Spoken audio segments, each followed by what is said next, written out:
So, I just received a couple of books from a known author that you all know, Robert Mccammon. I've bought a couple of them.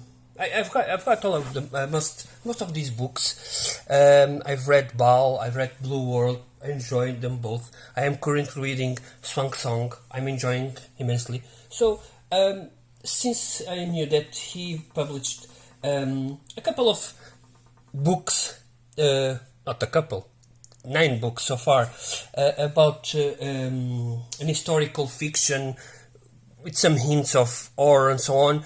It made me remember one game that I play and I enjoy a lot, which is the Flying Frog, A Touch of Evil, and it looked like something like that. So I bought the books, and I've been receiving for a couple of days now. One of these is this one, Speaks the Night Bird.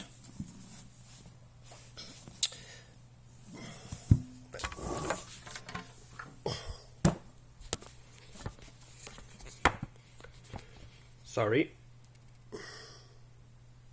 Okay, this is the way. Speaks the Night Bird is the first novel on the series. He started this, and from what I could understand, he couldn't get a publisher because most of the people knew about him, about Boy's Life, Swan Song, Gone South, and other more horrific stuff like Mine, The Wolf's Hour, and so on.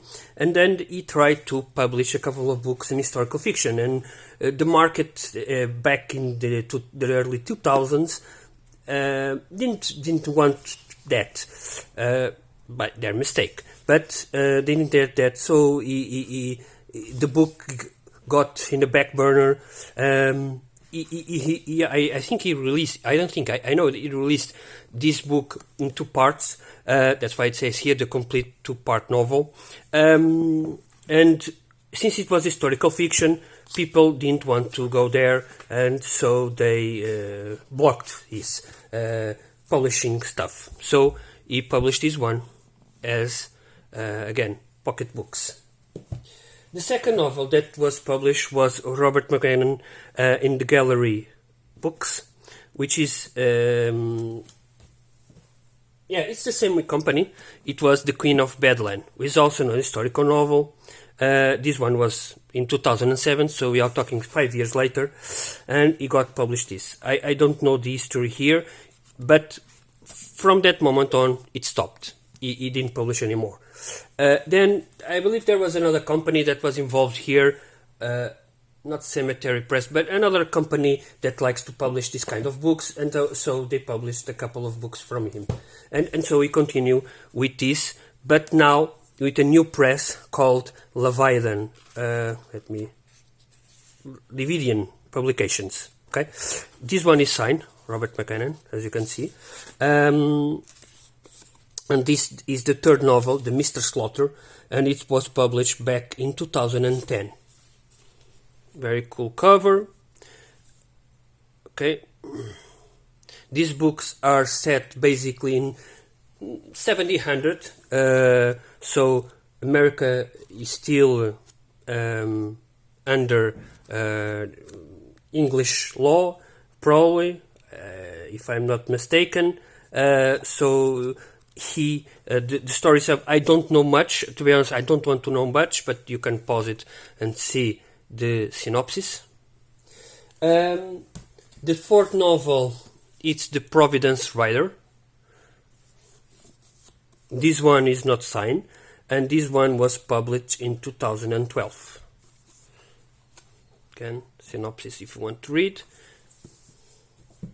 The next one, The River of Souls, the smaller one, 200 pages only, and this one is 2014. The next one was The Freedom of the Mask. Very cool cover. We're talking about, in this case, 2016. Okay, again. Then it was Cardinal Black. Another cool cover, very haunting. published in 2019. And then finally he published two more novels. Okay, one more, which is this one, The King of Shadows, which is the 8th book nowadays, 2022. There is already in 2023 a short story collection, but only in the hardcover edition. So I'm waiting for the paperback release or something more cheaper. And then there is going to be a final novel. To be honest, Robert Mccammon is not new in terms of age. He's like I don't know, 70 or something like that, probably. So it's good that he's finishing series, and it's something. To be honest, the most important thing is that he's doing what he wants. He was not constrained by horror or by a fiction, and okay, I want to try something new. Even if probably in terms of money or in terms of prestige, which was not as good as previous novels. After all, if you ask someone who enjoys horror or enjoys fiction itself, they know the name. And if you ask a novel, they will say either Swan Song, which will be undoubtedly compared with the Stand by Stephen King, because they are very similar in themes.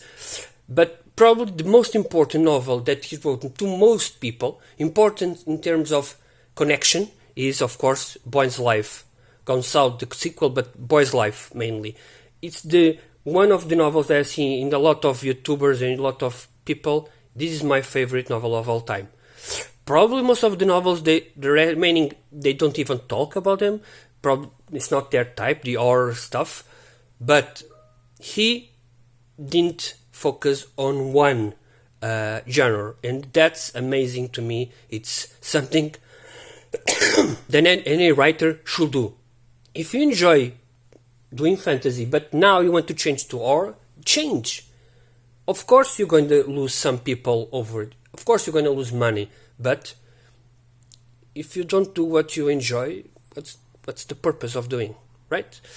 And to me that's something that I loved. And to be honest, I don't even really love historical fiction. But seeing that I collect this stuff from him, I wanted to try. I didn't even read the first one, but it doesn't matter, because I want to give something to him, okay, for what he has done. So I bought the books, even if I end up not reading them. I will not sell it, of course, but I don't go reading. I wish I could have a limited edition stuff, but unfortunately not my money worth. I mean, I don't have the money to work. I mean, sorry, my English is not that good. I don't have the money to purchase them. Then I have got two more novels that I got with these two. It's Robert Mccammon and The Border, which is, I believe it was published in 2015, yes. This is horror, at least that's it's flagged up there. And then there is this one. This one was published this year, 2023, I believe. No, 2018. Okay, I thought it was earlier. And it's an historical thriller. So yeah, that's it. So pretty much many books. They all came from, these ones here came from one person that was selling them on eBay for, I believe, 100 euros or something like that. Very cool. So one is signed. It's amazing. I don't have any signed books. I never receive a book from any author, and I have like 5,000. But it's amazing to have something personal from a writer, even if he didn't for me, of course, but it doesn't matter. In terms of novels, I think that in terms of, I mean, the cover art and so on, these ones are very good. I wish I could have like a set, but to be honest, these two are still not published by Leviathan, because probably the rights are from Simon Schuster Saga and not Leviathan. But either way, they both have fantastic covers, and I really enjoy them. So yeah, that's it from me, from my what I received this week. I will be doing a couple of more videos in the next following weeks, because I'm going to receive Paul F. Wilson series, almost all of the books that are in this series. I believe there are a couple of not sequels but prequels. I will not have it. Money is tight. I'm also going to receive some Brian Lumley novels, which will conclude my series of the Necroscope stuff. And I also going to show you afterwards another writer, Dorn. I think it's William Orwood with Daunton Quest and so on. There are 6 books, I believe, and that's it. So for me, I really hope you enjoyed. Robert Mccammon, please continue with your series. Please continue to do what you love. He's very participant in Facebook. I follow him, and I really enjoy. I'm really enjoying Swan Song, and I'm going. It will be amazing if I could have some limited editions by him. I'm buying some folio and so on, but he doesn't have any folio for now. Let's hope. Can only hope. And so for me, thank you all.